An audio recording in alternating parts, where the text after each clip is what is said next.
esse é o próximo anúncio aí da MeepleBR, hein? Vou gravar sobre isso.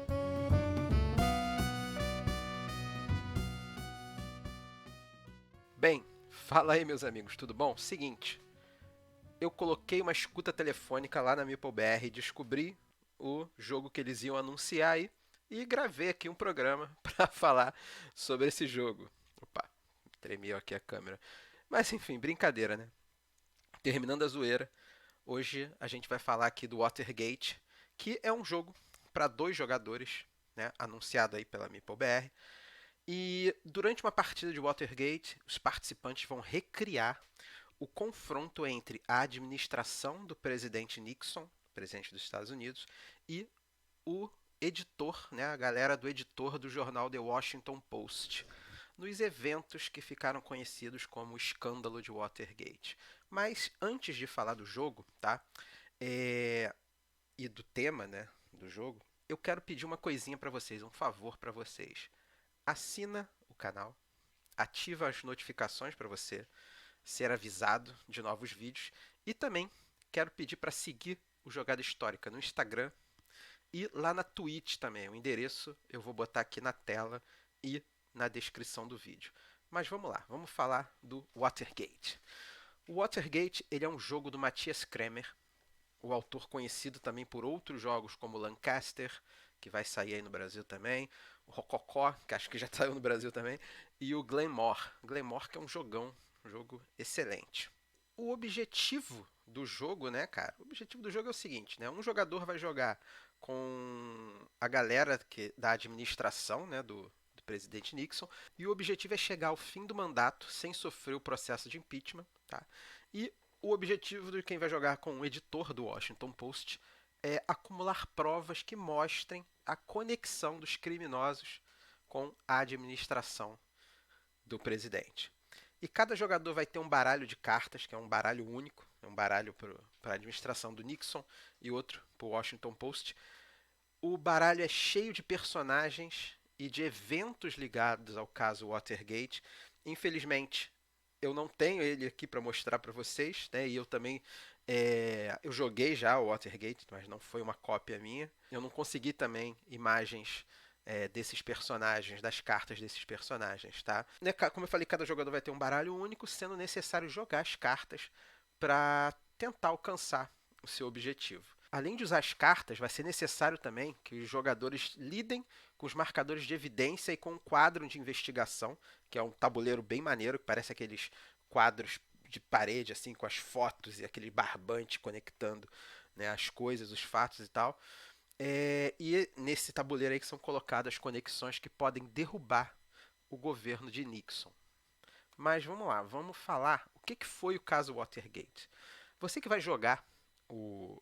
Você que vai comprar o Watergate, vai jogar o Watergate com o adversário, você tá ali, você vai usar as mecânicas que o manual vai te ensinar a usar, você vai jogar as cartas, você vai ver personagens, enfim, mas você sabe o que rolou ali, né? Então eu tô aqui para falar para você o que rolou ali, o que foi o escândalo Watergate, o que foi o caso Watergate. O escândalo Watergate foi um dos maiores escândalos da história política dos Estados Unidos e o caso estourou quando 5 homens foram presos tentando invadir a sede do Partido Democrata. Né? Lá nos Estados Unidos você tem 2 partidos, você tem os democratas e os republicanos. O Nixon era do Partido Republicano.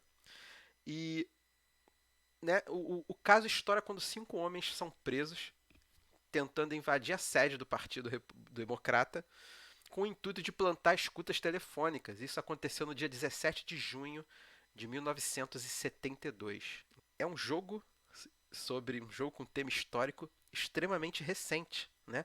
Hoje, dia do lançamento desse vídeo, dia 8 de agosto, faz 47 anos que o caso Watergate se encerrou por completo, né? O caso Watergate é, culmina na renúncia do presidente Richard Nixon, né, que foi no dia 8 de agosto de 1974. Mas vamos lá. O caso levou dois jornalistas do The Washington Post, que é o Carl Bernstein e o Bob Woodward, a investigarem mais detalhes a esse respeito.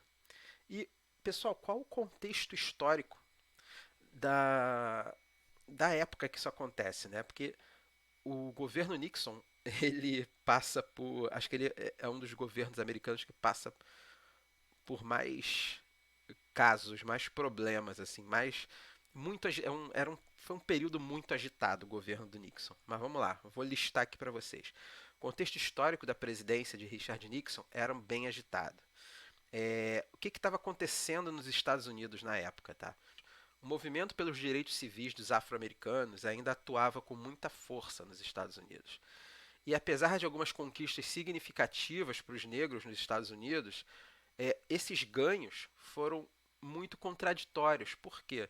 Porque as estruturas sociais norte-americanas, apesar desses ganhos, continuavam essencialmente segregacionistas. Além disso, os Estados Unidos eles estavam envolvidos com a Guerra do Vietnã, que foi um conflito que o país interveio sob a justificativa de fornecer auxílio ao Vietnã do Sul para impedir o avanço dos comunistas do Vietnã do Norte. Lembrando que a gente está no meio da Guerra Fria. E essa guerra era extremamente impopular nos Estados Unidos, principalmente nas camadas mais pobres. Por quê? O Richard Nixon, inclusive, ele utilizou dessa impopularidade da guerra em sua campanha, né, do primeiro mandato, né, anunciando que renunciaria à intervenção militar na situação vietnamita. E uma vez eleito, as promessas não foram cumpridas, tá? Porque já em 69 o seu governo levava a guerra para o Camboja e reiniciava o bombardeio no Vietnã do Norte. Então, a continuidade nos Estados Unidos nessa guerra aumentou a impopularidade dela e os números da época apontam que a rejeição era bastante alta. E esse contexto ele evidenciava que a continuidade da guerra por conta do governo Nixon não era bem vista. E ele mostrava também que existia todo um movimento de oposição às políticas praticadas pelos Estados Unidos. Então, trata-se de um período de força dos movimentos sociais e de uma mobilização que acontece de diversas formas, além da luta dos afro-americanos e dos opositores da guerra. Teve também o crescimento de movimentos de contracultura na época, como o movimento hippie, o movimento feminista, o movimento dos trabalhadores, e o governo Nixon, de certa forma, é uma reação conservadora a todos a essa contracultura que estava surgindo, porque ele se baseava no lema de se manter sempre a lei e a ordem nos Estados Unidos. Tá? Então, assim, esse era o contexto social, o contexto histórico social da época em que acontece o caso Watergate. E o que rolou, tá? No dia 17 de junho de 1972, alguns meses antes da eleição para presidente dos Estados Unidos, um grupo de 5 homens foram pegos esses homens tentando grampear o escritório da sede do Partido Democrata. Por isso eu fiz essa brincadeira de que eu tinha grampeado o telefone da MeepleBR para descobrir que o Watergate ia ser lançado. Né? É o Meeplegate. Sacanagem. Então eles foram presos, né? Foram pegos tentando grampear o escritório da sede do Partido Democrata, desculpa, que era localizado no Hotel Watergate em Washington, capital dos Estados Unidos. E esse grupo foi descoberto porque o segurança do hotel identificou uma movimentação suspeita e chamou a polícia. A polícia entrou em ação e os 5 homens foram presos. Tem o nome desses homens, tá? Virgílio Gonzalez, Bernard Barker, James McCord, Eugênio Martinez e Frank Sturgis. Então, na posse deles estavam os equipamentos que serviriam para implantar as escutas telefônicas, com o objetivo de obter informação para usar, né, na campanha contra os democratas. E esse caso foi registrado pela imprensa norte-americana, mas a princípio ele não recebeu muita atenção. Eram só 5 caras tentando roubar uma informação para usar na eleição. Tá? O Washington Post, o jornal Washington Post, ele foi um dos jornais que divulgou esse acontecimento na época. E os 2 jornalistas que trabalhavam para o Washington Post ficaram intrigados com o caso e começaram a investigar. Eles não acharam que era apenas isso, né? Então eles resolveram ir mais a fundo. E logo eles descobriram Eles não descobriram, né? Eles conseguiram uma fonte de dentro do FBI que confirmava ou negava todas as informações que eles obtinham. Então eles tinham um informante, uma fonte dentro do FBI que dizia assim, olha só, isso daí que você descobriu é verdade, isso aí que você descobriu é falso, tá? Esse informante ficou conhecido na época como Deep Throat, que quer dizer garganta profunda. Então, era o codinome desse informante. E os dois jornalistas eram o Carl Bernstein e o Bob Woodward, que eu já falei no início. E a investigação que eles realizaram descobriu uma trama de conspiração muito extensa que envolvia não só a galera que estava responsável pela campanha do Nixon, tá? O problema envolvia diretamente o comitê de reeleição do presidente Nixon. E né, o negócio era muito mais brabo, né?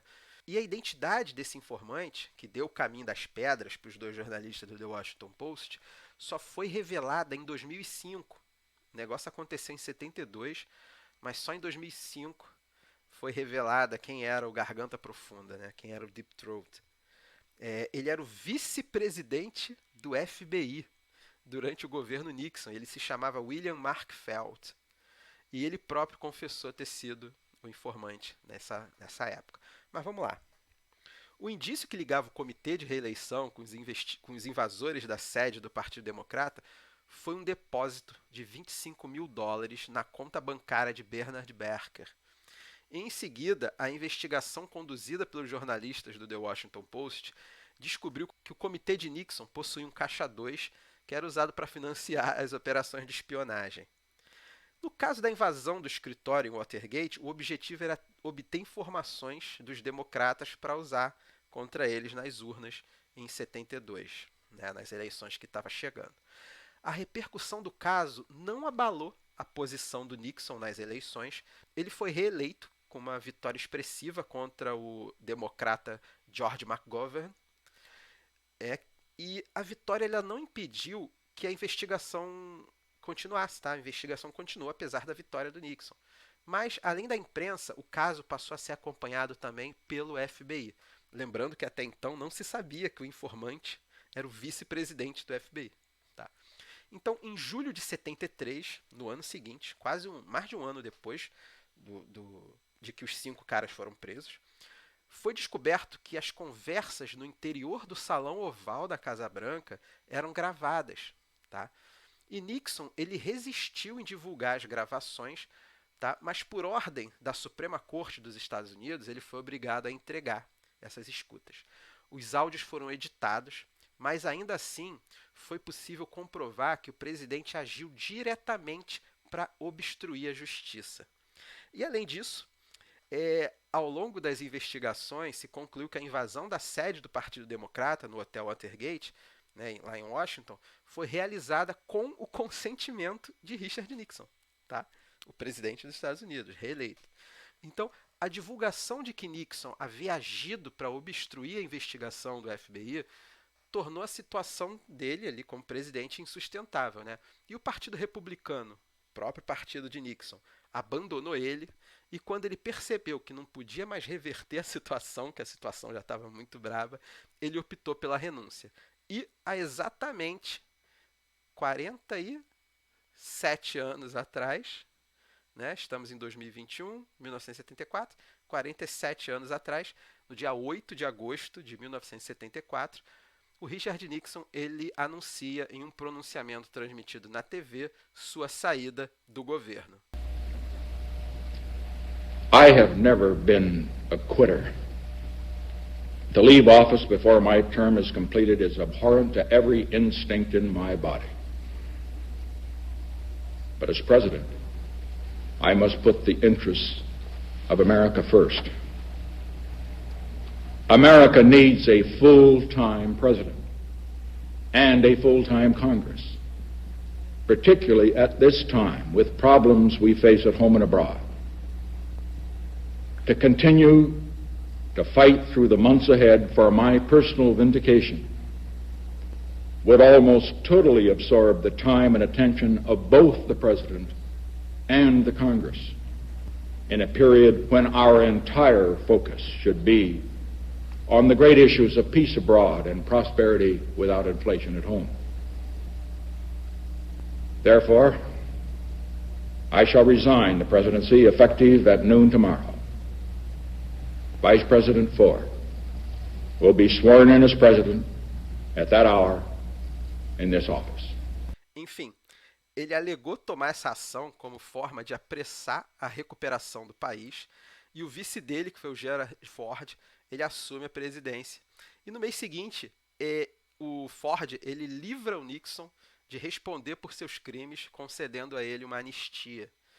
O Nixon foi o primeiro e único presidente da história dos Estados Unidos que renunciou ao cargo. Então, pessoal, cara, o Watergate ele é um jogo bem legal, é um jogo para duas pessoas, como eu falei, e eu gostei muito do jogo. E eu tô gravando esse vídeo para você porque eu joguei com uma pessoa que não fazia ideia do que era o caso Watergate, e a pessoa acabou conhecendo um pouco mais o que foi o caso, jogando, né? Eu evitei falar um pouco para, né, quem jogou comigo sobre o que era o caso, ficar mostrando, isso aqui foi isso aqui foi aquilo, para ver se o jogo conseguia cativar a pessoa, conseguia passar para a pessoa o que aconteceu. E o jogo teve sucesso nisso. Mas enfim, eu me diverti muito jogando Watergate. E é um jogo que eu acho assim que ele fica muito mais legal se você conheceu a história, se você sabe o que aconteceu. Então, você vai jogar o Watergate, assistiu esse vídeo, você vai aproveitar muito mais o jogo, tá? Então, pessoal, é isso. Obrigado por assistir até aqui. E é isso aí, até a próxima, até a semana que vem.